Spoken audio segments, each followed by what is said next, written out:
सत श्री अकाल जी। PTC news देख रहे तमाम दर्शकों का स्वागत। मैं नीलम शर्मा। बुलेटिन का आगाज करांगे तो सीधे लेके चलते हैं पीएम मोदी मन की बात कर रहे हैं। का पर्व हमारे जीवन में स्वच्छता के महत्व पर भी जोर देता है। इस पर्व के आने पर सामुदायिक स्तर पर सड़क, नदी, घाट, पानी के विभिन्न स्रोत सबकी सफाई की जाती है। छठ का पर्व एक भारत श्रेष्ठ भारत का भी उदाहरण है। आज बिहार और पूर्वांचल के लोग देश के जिस भी कोने में हैं, वहां धूमधाम से छठ का आयोजन हो रहा है। दिल्ली, मुंबई समेत महाराष्ट्र के अलग अलग जिलों और गुजरात के कई हिस्सों में छठ का बड़े पैमाने पर आयोजन होने लगा है।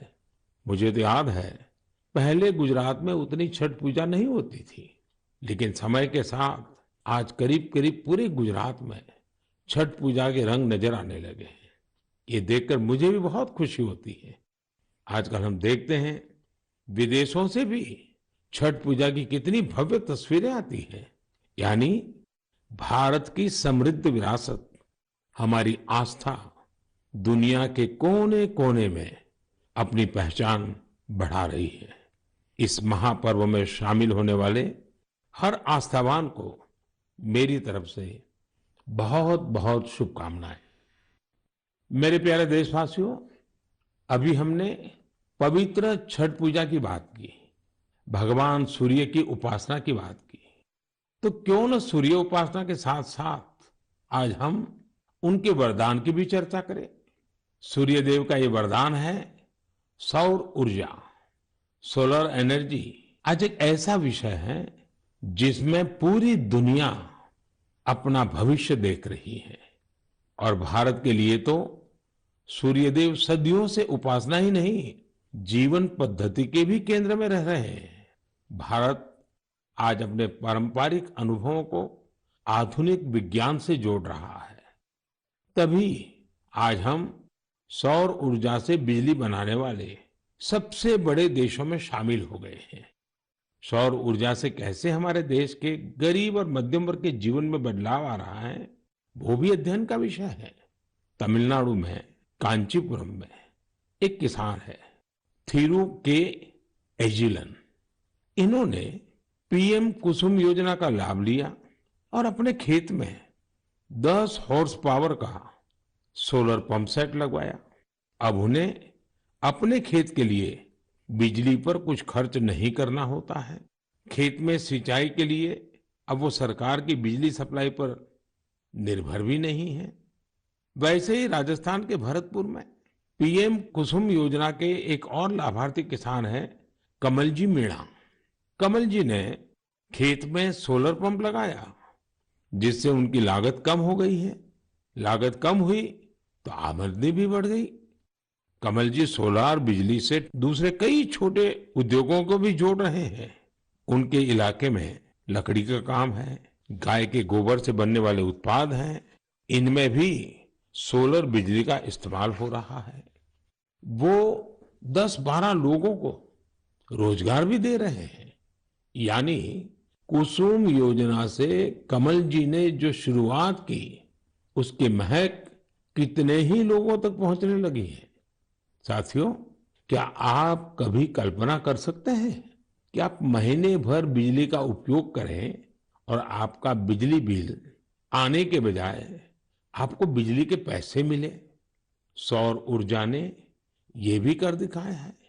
आपने कुछ दिन पहले देश के पहले सूर्यग्राम गुजरात के मोढेरा की खूब चर्चा सुनी होगी। मोढेरा सूर्यग्राम के ज्यादातर घर सोलर पावर से बिजली पैदा करने लगे हैं। अब वहां के कई घरों में महीने के आखिर में बिजली का बिल नहीं आ रहा, बल्कि बिजली से कमाई का चेक आ रहा है। ये होता देख अब देश के बहुत से गांवों के लोग मुझे चिट्ठियां लिखकर कह रहे हैं कि उनके गांव को भी सूर्यग्राम में बदला जाए। यानी वो दिन दूर नहीं जब भारत में सूर्य ग्रामों का निर्माण बहुत बड़ा जन आंदोलन बनेगा। और इसकी शुरुआत मोढेरा गांव के लोग कर ही चुके हैं। आइए मन की बात के श्रोताओं को भी मोढेरा के लोगों से मिलवाते हैं। हमारे साथ इस समय फोन लाइन पर जुड़े हैं श्रीमान बिपिन भाई पटेल। विपिन भाई नमस्ते।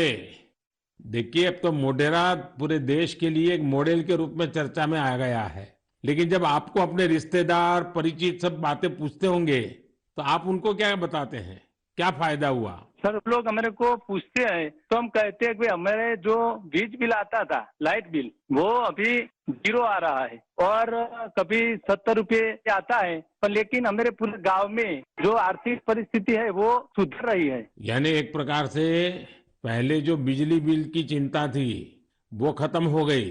हाँ सर, वो तो बात सही है सर। तो अभी तो कोई टेंशन नहीं पूरे गांव में। सब लोग को लग रहा है कि सर ने जो किया तो वो तो बहुत अच्छा किया है।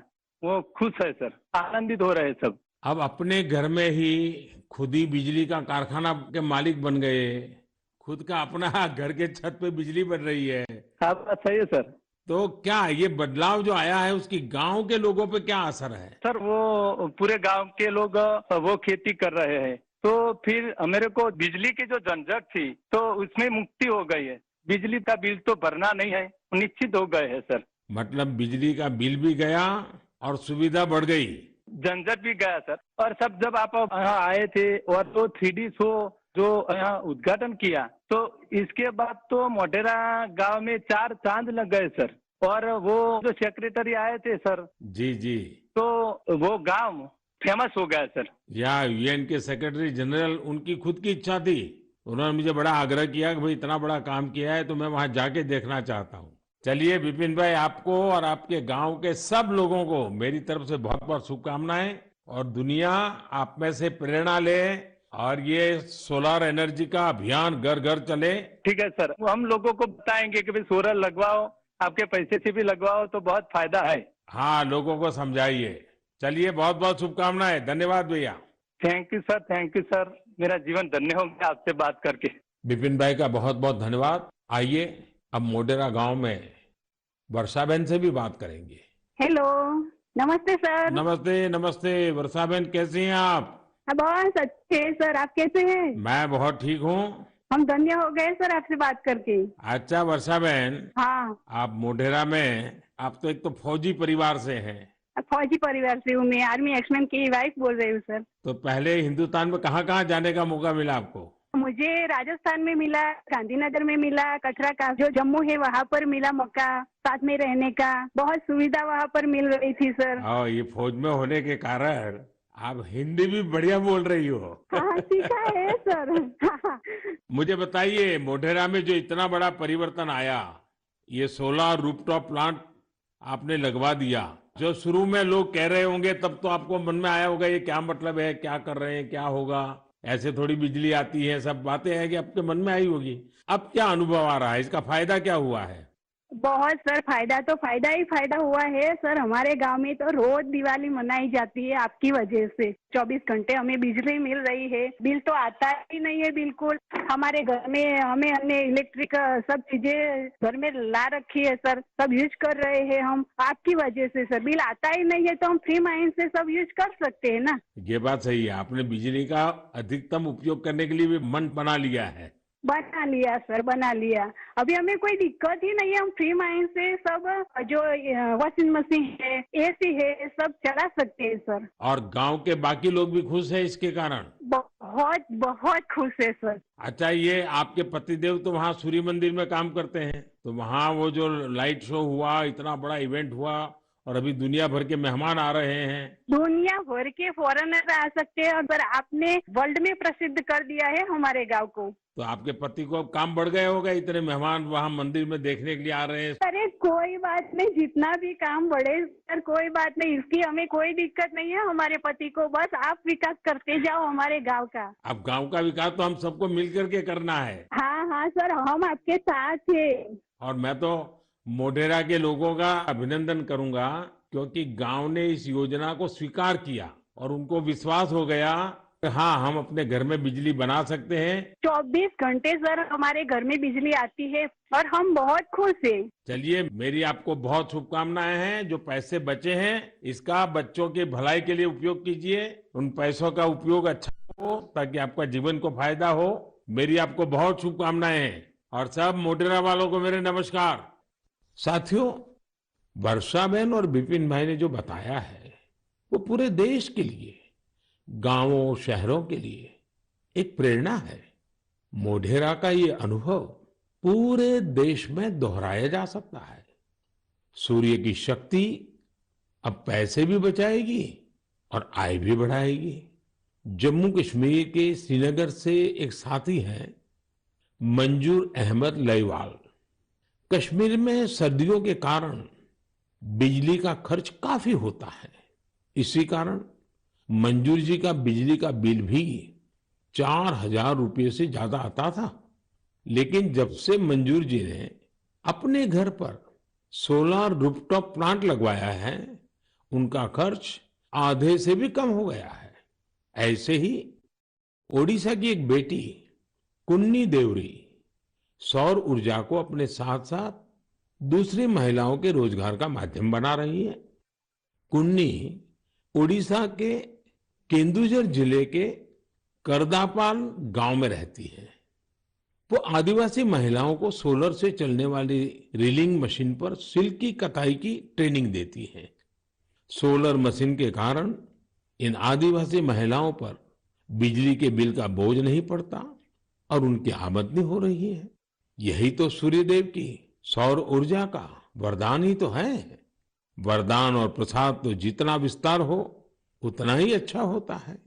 इसलिए मेरी आप सबसे प्रार्थना है, आप भी इसमें जुड़े और दूसरों को भी जोड़े।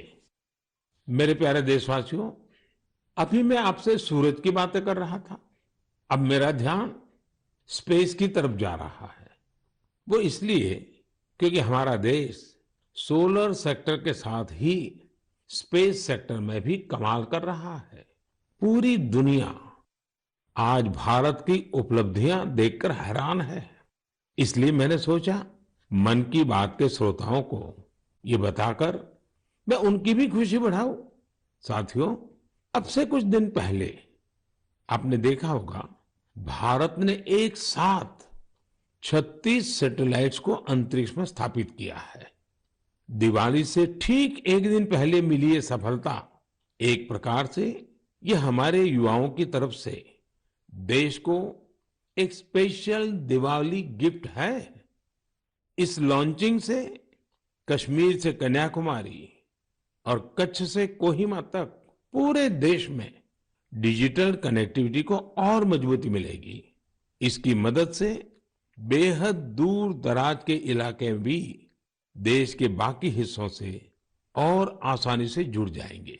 देश जब आत्मनिर्भर होता है तो कैसे सफलता की नई ऊंचाई पर पहुंचता जाता है, ये इसका भी एक उदाहरण है।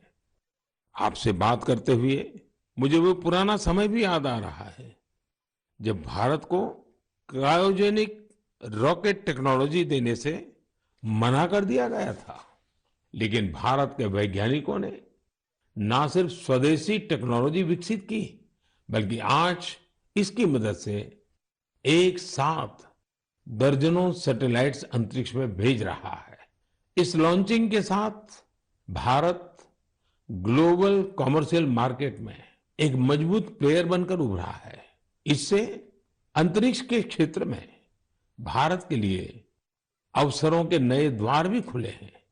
साथियों, विकसित भारत का संकल्प लेकर चल रहा हमारा देश सबका प्रयास से ही अपने लक्ष्यों को प्राप्त कर सकता है। भारत में पहले स्पेस सेक्टर सरकारी व्यवस्थाओं के दायरे में ही सिमटा हुआ था। जब ये स्पेस सेक्टर भारत के युवाओं के लिए, भारत के प्राइवेट सेक्टर के लिए खोल दिया गया, तब से इसमें क्रांतिकारी परिवर्तन आने लगे हैं। भारतीय इंडस्ट्री और स्टार्टअप्स इस क्षेत्र में नए नए इनोवेशंस और नई नई टेक्नोलॉजी लाने में जुटे हैं। विशेषकर इन स्पेस के सहयोग से इस क्षेत्र में बड़ा बदलाव होने जा रहा है। इन स्पेस के जरिए गैर सरकारी कंपनियों को भी अपने पेलोड्स और सैटेलाइट लॉन्च करने की सुविधा मिल रही है। मैं अधिक से अधिक स्टार्टअप्स और इनोवेटर्स से आग्रह करूंगा कि वे स्पेस सेक्टर में भारत में बन रहे इन बड़े अवसरों का पूरा लाभ उठाएं। मेरे प्यारे देशवासियों, जब स्टूडेंट्स की बात आए, युवा शक्ति की बात आए, नेतृत्व शक्ति की बात आए, तो हमारे मन में घिसी पीटी पुरानी बहुत सारी धारणाएं घर कर गई है। कई बार हम देखते हैं कि जब स्टूडेंट पावर की बात होती है तो इसको छात्र संघ चुनावों से जोड़कर उसका दायरा सीमित कर दिया जाता है। लेकिन स्टूडेंट पावर का दायरा बहुत बड़ा है, बहुत विशाल है। स्टूडेंट पावर भारत को पावरफुल बनाने का आधार है। आखिर आज जो युवा है वही तो भारत को 2047 तक लेकर जाएंगे। जब भारत शताब्दी मनाएगा, युवाओं की ये शक्ति, उनकी मेहनत, उनका पसीना, उनकी प्रतिभा भारत को उस ऊंचाई पर लेकर जाएगी जिसका संकल्प देश आज ले रहा है। हमारे आज के युवा जिस तरह देश के लिए काम कर रहे हैं, नेशन बिल्डिंग में जुट गए हैं, वो देखकर मैं बहुत भरोसे से भरा हुआ हूं। जिस तरह हमारे युवा हैकेथॉन्स में प्रॉब्लम सॉल्व करते हैं, रात रात भर जाकर घंटों काम करते हैं, वो बहुत ही प्रेरणा देने वाला है। बीते वर्षों में हुए हैकाथॉन्स ने देश के लाखों युवाओं ने मिलकर बहुत सारे चैलेंजेस को निपटाया है, देश को नए सॉल्यूशन दिए हैं। साथियों, आपको याद होगा मैंने लाल किले से जय अनुसंधान का आह्वान किया था। मैंने इस दशक को भारत का टेकेड बनाने की बात भी कही थी। मुझे ये देखकर बहुत अच्छा लगा, इसकी कमान हमारी आईआईटीज के स्टूडेंट्स ने भी संभाल ली है। इसी महीने 14-15 अक्टूबर को सभी 23 आईआईटीज अपने इनोवेशंस और रिसर्च प्रोजेक्ट को प्रदर्शित करने के लिए पहली बार एक मंच पर आए। इस मेले में देश भर से चुनकर आए स्टूडेंट्स और रिसर्चर्स, उन्होंने 75 से अधिक प्रोजेक्ट्स को प्रदर्शित किया। Health care, agriculture, robotics, semiconductors, 5G communications, ऐसी ढेर सारी थीम्स पर ये प्रोजेक्ट बनाए गए थे। वैसे तो ये सारे ही प्रोजेक्ट एक से बढ़कर एक थे, लेकिन मैं कुछ प्रोजेक्ट्स के बारे में आपका ध्यान आकर्षित करना चाहता हूं। जैसे आईआईटी भुवनेश्वर की एक टीम ने नवजात शिशुओं के लिए पोर्टेबल वेंटिलेटर विकसित किया है। ये बैटरी से चलता है और इसका उपयोग दूर दराज के क्षेत्रों में आसानी से किया जा सकता है। ये उन बच्चों का जीवन बचाने में बहुत मददगार साबित हो सकता है जिनका जन्म तय समय से पहले हो जाता है।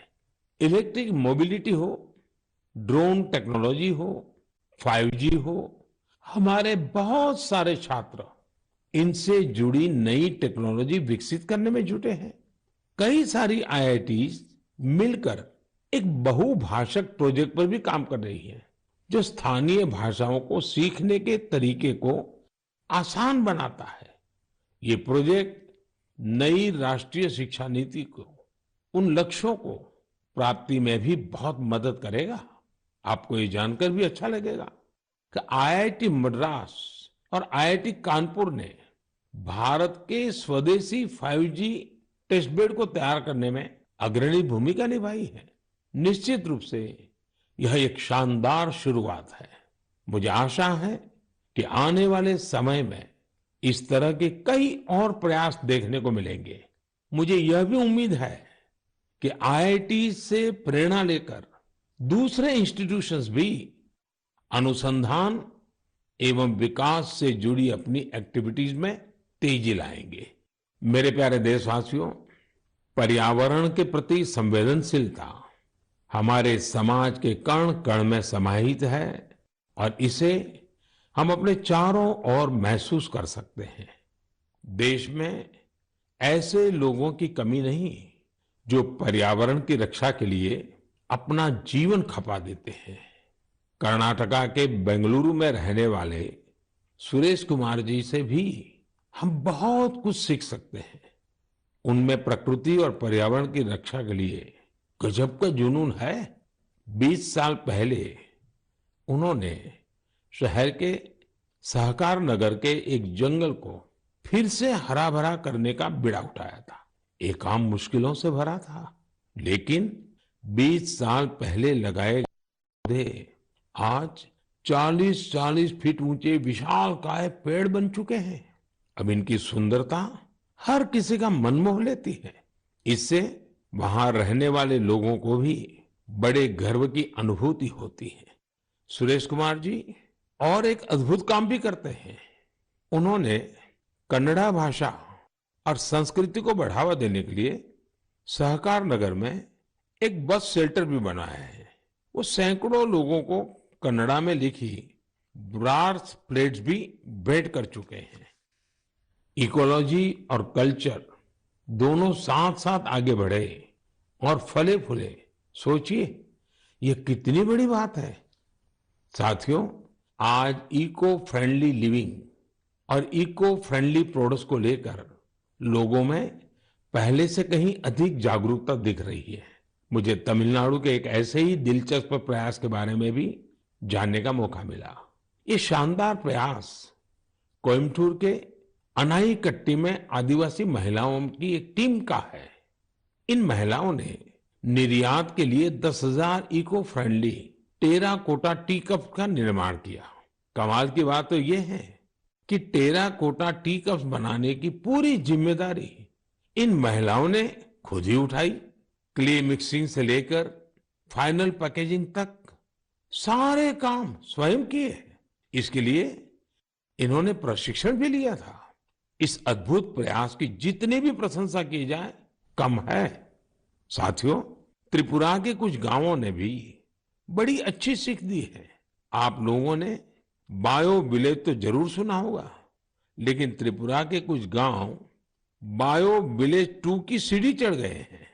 बायो विलेज 2 में इस बात पर जोर होता है कि प्राकृतिक आपदाओं से होने वाले नुकसान को कैसे कम से कम किया जाए।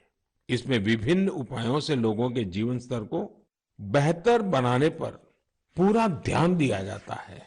Solar energy, biogas, bee keeping और बायो फर्टिलाइजर, इन सब पर पूरा फोकस रहता है। कुल मिलाकर अगर देखें तो जलवायु परिवर्तन के खिलाफ अभियान को बायो विलेज 2 बहुत मजबूती देने वाला है। मैं देश के अलग अलग हिस्सों में पर्यावरण संरक्षण को लेकर बढ़ रहे उत्साह को देखकर बहुत ही खुश हूं।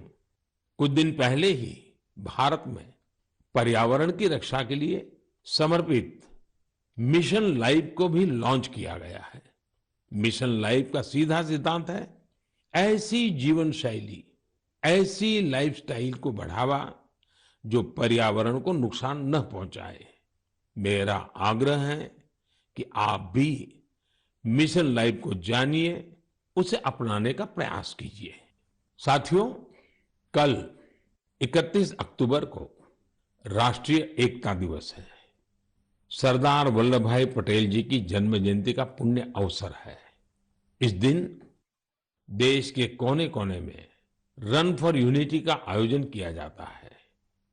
ये दौड़ देश में एकता के सूत्र को मजबूत करती है, हमारे युवाओं को प्रेरित करती है।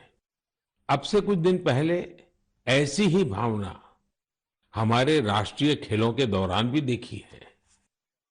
जुड़ेगा इंडिया तो जीतेगा इंडिया।